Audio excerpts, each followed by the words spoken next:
Okay. Awesome. Adam, how are you? I'm doing well. How are you? How's Arizona? Tell me about the 55 degrees temperature that you told me you had, and now it's become 90 already. It's 93 out, beautiful, sunny, but we're just starting on the heat now. I actually live in Seattle, and we are at 55, and I that's was our in, spring. yeah, I was in Seattle before. So I lived outside of Seattle, so I'm very familiar with the weather there. Yeah, even during spring we have rain. People can't fathom that even during summer sometimes we have rain. I know. Yeah, it's But awesome. Give us a little bit of background. I know you, but I know Sentinel One. I'm a big fan.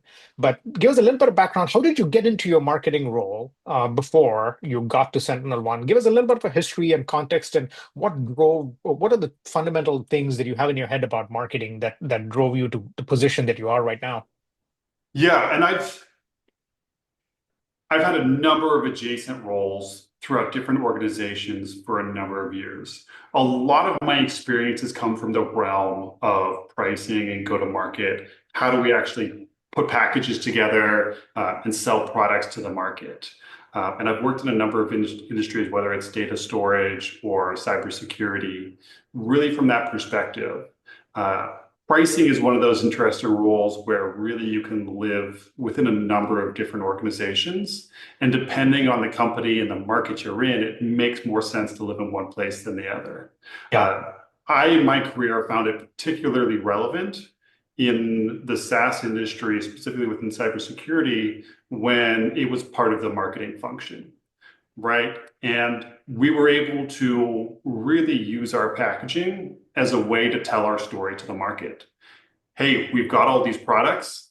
And typically we were working with a larger portfolio of nine or more products. This is how you should think about consuming them. This is one package. This is the story behind that package. This is the experience you should have using those products, and tailor a lot of our go-to-market strategy around the marketing story and the marketing message that we want to tell with them.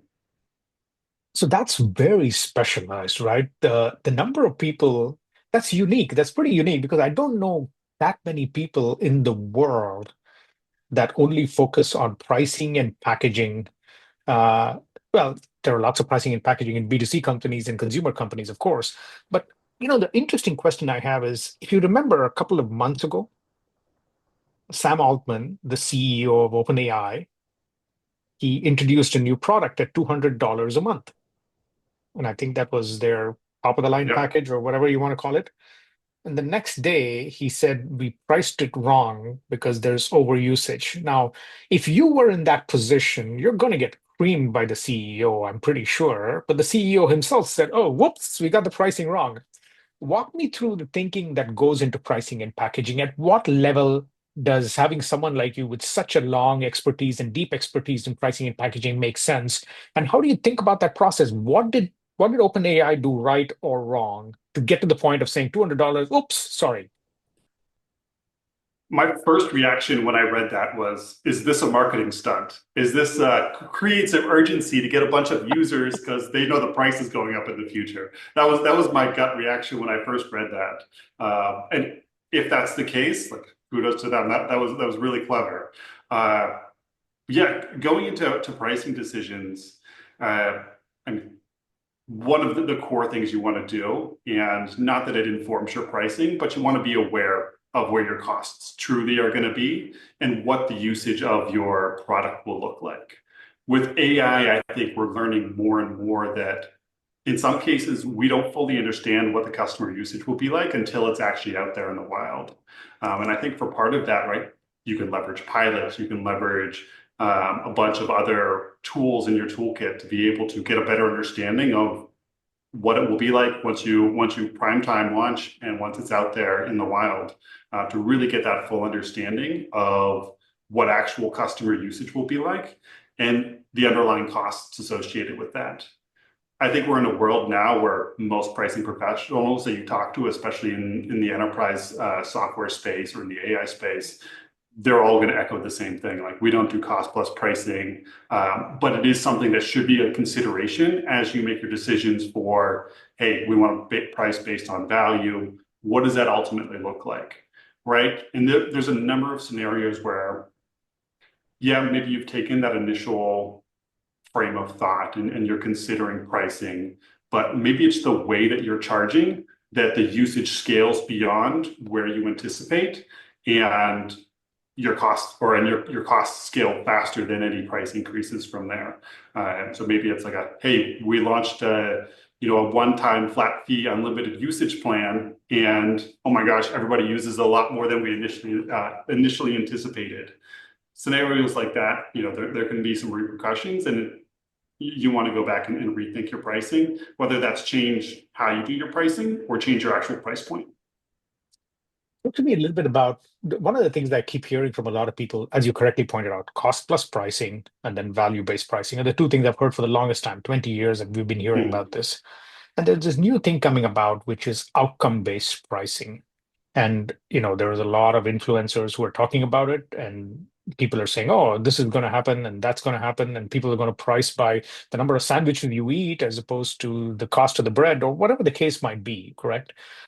What does outcome-based pricing mean in your mind? And are we ready for that yet? Are customers ready for that yet? And do they know what that means? Do they want it, even though it sounds right?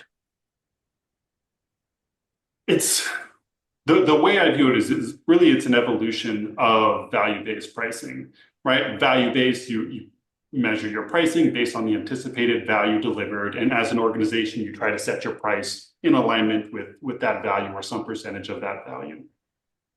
In outcome-based, I really see that as the next step of evolution, where there is a specific outcome, and that outcome is the thing that's monetized, instead of what the anticipated and potential value of the product is. So I really do see it as the next evolution, and it's interesting to see organizations start to pivot there and a lot of their messaging around it.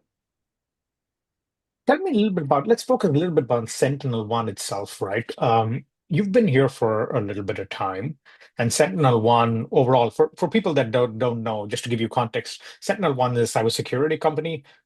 You probably heard of a lot of different companies in cybersecurity that are doing very well, but Sentinel One is about 12 years old, a Mountain View-based company, about 2,800, 3,000 people in the company. They have an IPO, and by the way, the ticker symbol is S. I was a stockholder for a long time, Adam. They provide both I guess what you would call endpoint protection, along with extended detection and response solutions. So they're a fairly well-known company for a lot of different cases, doing nearly $1 billion in revenue. So at what point, Adam, do companies go from we're going to do pricing because the CEO and founder decided this to the point of we're going to have someone professionally manage and help us with pricing? Yeah, it's interesting. I've seen it at a different times in a lot of different companies, and I've worked in a number of organizations where it's late stage startup. They're considering IPO. Maybe they're in their Series D type time frame, and sometimes it's the direction of the board. Hey, you need someone to actually think about pricing. You can't just wing it anymore. But typically, that's really these cybersecurity companies. That's really the main time that I typically see that desire to hire a pricing specific person that is really going to own the overall strategy and implementation of pricing and packaging for the organization. Is really that late stage startup. As a pricing person coming into that role at that timing a couple of times now, man, I can say like kind of wish you would have hired a pricing person earlier, because there are definitely some skeletons in the closet or some procedural things that uh, or just underlying structures that would enable better or maybe faster growth if they were done a little bit different. But that's really kind of the only thing that you can get, or really something that you get with the context of having done it before. And it's not going to be the same for every organization. Um, with Sentinel One specifically, I came in a little later. They already had an established pricing team. My role now is somewhat adjacent to pricing. I lead a lot of our new monetization initiatives for outside of pricing and packaging, but more about how do we take our products to market? What other avenues do we have for driving revenue, so that really we can turn on multiple revenue generation engines for our organization instead of just relying on a sales-driven process. So walk me through what does that mean? You're being chart now. You're at the typical stage where a company is going, we're $1 billion. Now the next stage is to get to, I don't know, 5 billion or 10 billion. Usually CEOs go, we like round numbers. Let's go from a billion to 10 billion, right? But the step is actually 5 billion first, but let's say that is 5 billion. Now you're going, okay, we have modeled that we can get from 1 billion to 5 billion using what we've done before, do more of what we've done before at scale, and maybe tweak around the edges and so on. And that's one path. And then we also work with partners, and that's going to get us 2 billion out of the 5 billion, and so on. Now you're going, hold on, is there a better way to unlock distribution? Is that what you're thinking through? And then how does and I guess that's a part of marketing, which is a good thing. Usually it'll be a part of revenue or sales, which is now, I guess, part of the same thing. How do you think about that portion of the role? And what that's one. Let's finish that because I want to get to the AI part very quickly, but I'm trying to be patient to make sure that we build up to that. Talk to me about is that the way you think about it? And what are the different portions of revenue that you could unlock without just hiring 100 more salespeople and 200 more partner marketing managers? Yeah, it's all about create or reducing friction, being able to allow your customers to get to know your products and your portfolios without human interaction, and being able to ignite new areas for the organization, whether that's expanding additional products into existing customers, going after a new market segment, or going after new geographic regions. Being able to do that in a customer-led fashion that is more self-service, that is more lower barrier to entry, less upfront burden for the customer to be able to get access to products, get access to trials, et cetera, is all things that we think about. Got it. Now, when you think about this overall, what are the things that help you? Let's actually take a step back. There are a set of things that you do in your role every single day, month, week, quarter, year, etc. If you had to put them into 3 to 5 buckets as to here are the big rocks that I have to move every whatever time frame you choose, what would those rocks be? Let's start with that.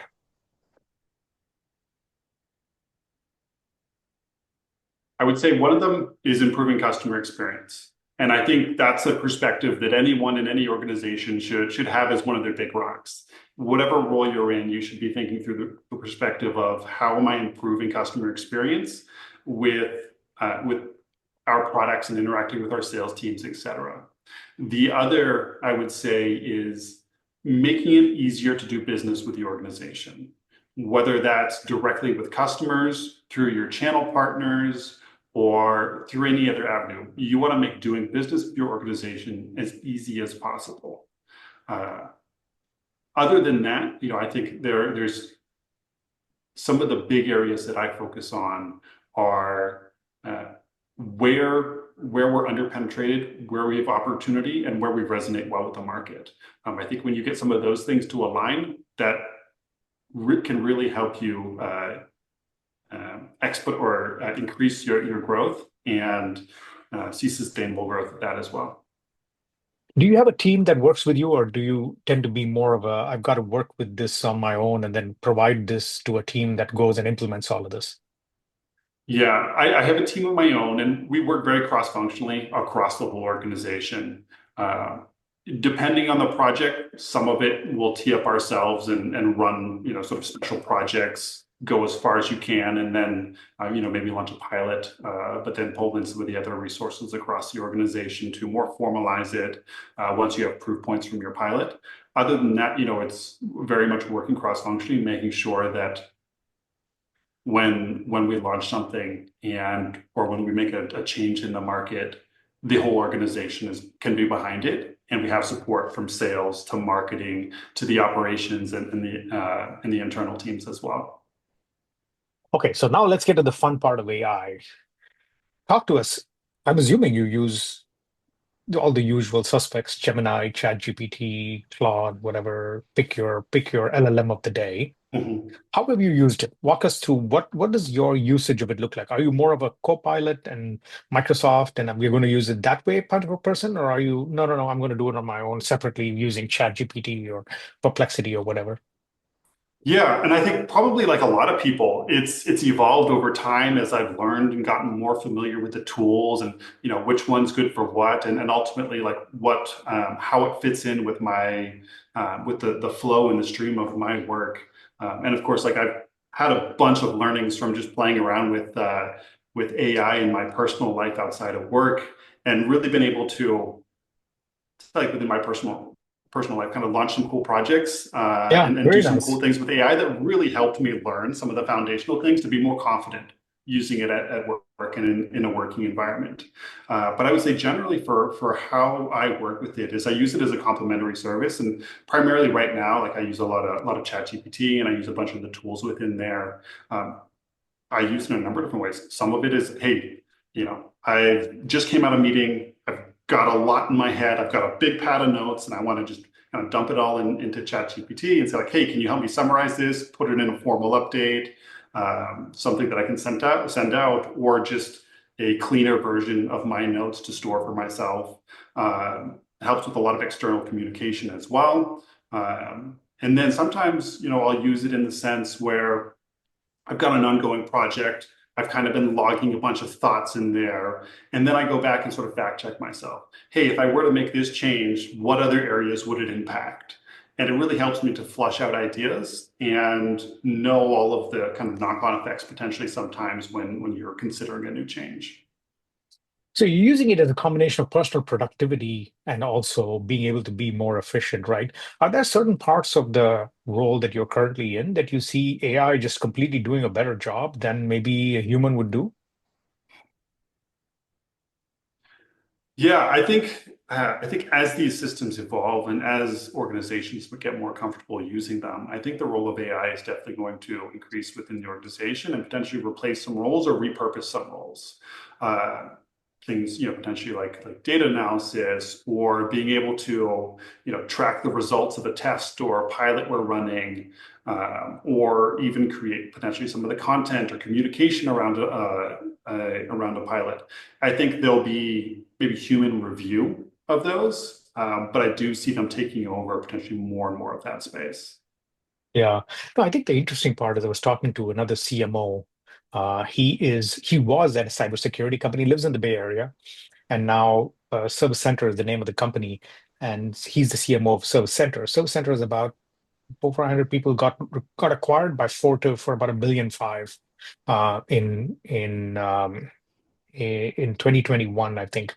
And so I was talking to him this morning, and he was saying they've had to optimize their resources uh, by about 6 or 7 people from about 30 people down to about 20 something people. And his observation in terms of AI and marketing was we thought it would do a lot of the content work for us. It's not doing that. What it's really doing is help me understand and learn better so I can make the Mm. content better.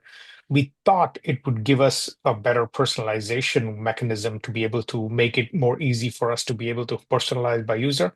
It's not doing that. It's giving us the context of personalization. And right now, many people are experimenting, of course. People are still finding that hallucination is a big challenge for them to get over. And the other thing is lots of internal teams are still struggling with getting people to approve their use of AI.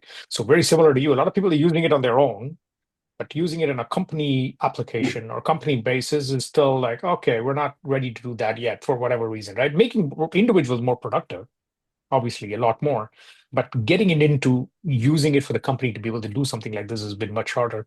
What other areas of marketing do you think you've done more than just pricing and packaging? Obviously, you've done other roles in marketing. Do you see other roles in marketing that might be affected by AI? And if so, how? Or talk to me about Sentinel One. What other areas are you using AI outside of pricing and packaging? So I think on two levels with Sentinel on one, we use it within our products, right? So all of our Yeah. products leverage AI ML.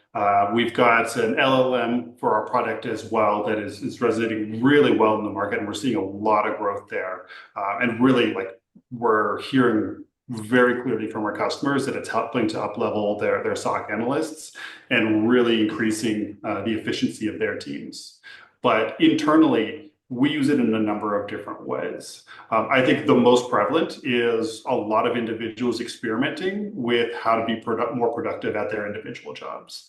And like you said, it helps so much with like knowledge and research and helping give individuals additional context as they think about what they're doing for their role or what they're trying to execute on time.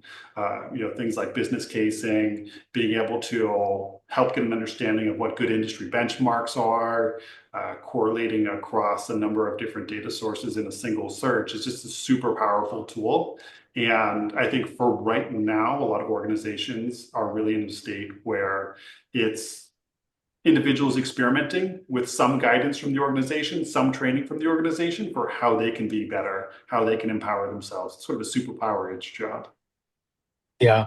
No, I think the other interesting part, Adam, I've been seeing consistently when I talk to a lot of people who are using AI, especially in the marketing side, is it's almost schizophrenic when they go from 1 minute ago, this is going to take my job, to the next minute, this is the biggest piece of nonsense I've ever worked with. It's never going to do my job better, right? They go from the, oh, this is going to replace me to this is not going to do anything useful. I hate this, right? I've seen that Mhm. spectrum swing go all the way from one end to the other. Some of it because, like you said, you've gotten used to it. You kind of know where it does well, where it doesn't do well. So you could use it very effectively to help you channel yourself better, or you could use it in an ineffective way and say, this is useless. I'm never going to use it again. What do you think separates people from the folks that keep trying to make it work for them versus the people that just, I tried it, man, it's useless. I think a big part is curiosity. I think a big part of it is definitely curiosity. And I think the willingness and access to continue to try with it. I think a lot of times in the people that maybe are passing it aside have tried it once or twice, didn't get the results they expected. And hey, I'm super busy. I've just got to execute on this task. Let me toss it to the side and continue with it. I think like leveraging it in your personal life, whether that's just, hey, replace your search Yeah, engine yeah, yeah. with AI to, hey, I want to do this special project. Like I'm using it right now to write a book series for my kids. And it's Oh, really been wow. a cool experience to be able to, like, that was one of the first things I started doing with AI in my personal life. And to be able to kind of put together the framework for what I want the three-story arc to be, to defining the individual chapters and writing all of the background and lore, and then entering it in there. And as we flesh out the chapters, going back and saying, hey, does this match with the overall intended flow of the story arc? Is it readable at a the reading level of an 11-year-old? And things like that have been really cool. So I think, I can't, emphasize like being able to and having the willingness and desire to experiment in your personal life really builds up your confidence and helps you, understand the pitfalls, as well as areas where it's really good and it's complementary to the skills you already have and the work you're trying to do. The last question before we wrap up, right? Which is, let's say today you were given a project, Adam. What has changed in your way of an AI first thinking to this project versus maybe 3 years ago? It was, I know how to do this. I'm going to put together I don't know, task list, and then I'm going to put together a document. I'm going to put together a spreadsheet. I'm going to do that. What does the AI first approach to tackling anything as a new project look like?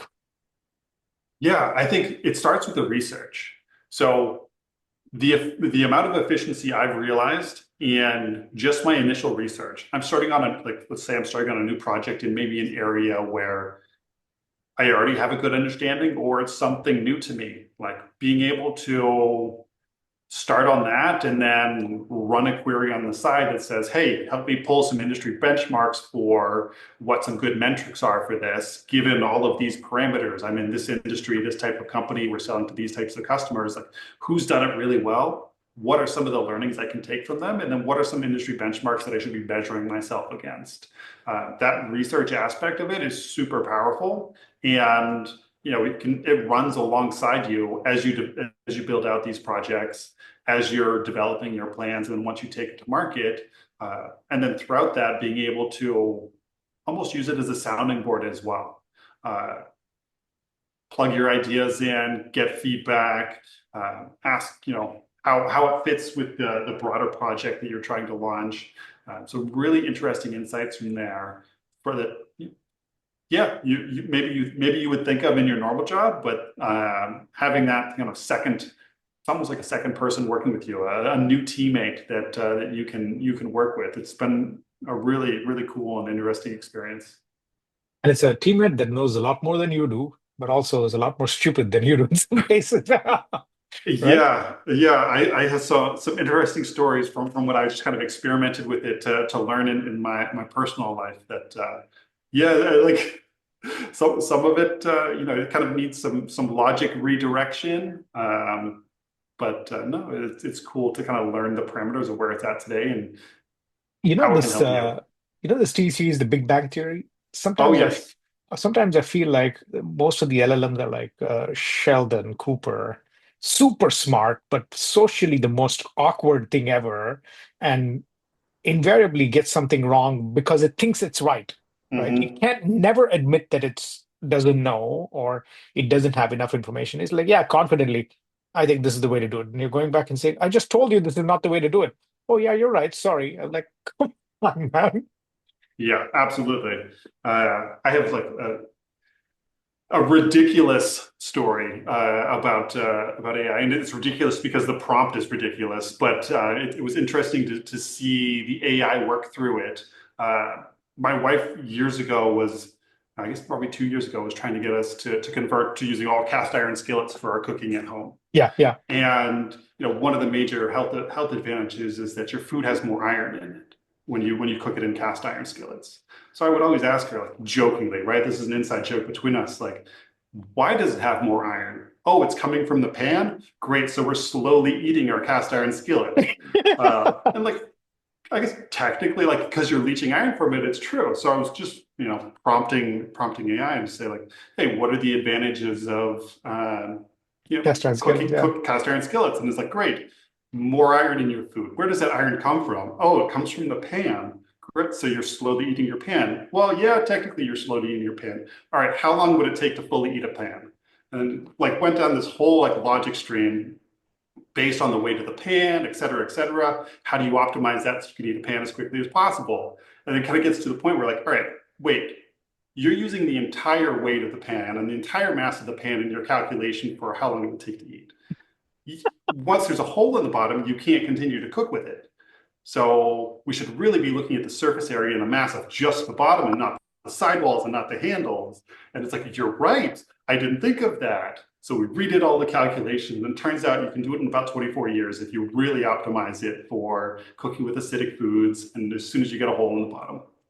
But it's just like ridiculous, absurd scenario that was really interesting to see how AI thought through it and then how I was able to, think through it as well alongside and point out the, all right, well, you can't actually, like, you're not actually deteriorating the handle when you cook with it. So you can't use the full mass of the pan in your calculation and iterating back and forth to, ultimately what is a pretty insane scenario, but was cool to kind of play through in real time. That is funny. That is really funny. That's a great story, by the way. How long does it take for you to finish, get rid of your pattern? That's awesome. Adam, it was great talking to you. I'm sure it was a ton of fun for our listeners as well. Thank you for being on board. I'm sure we'll have you over again. And this was a great conversation overall.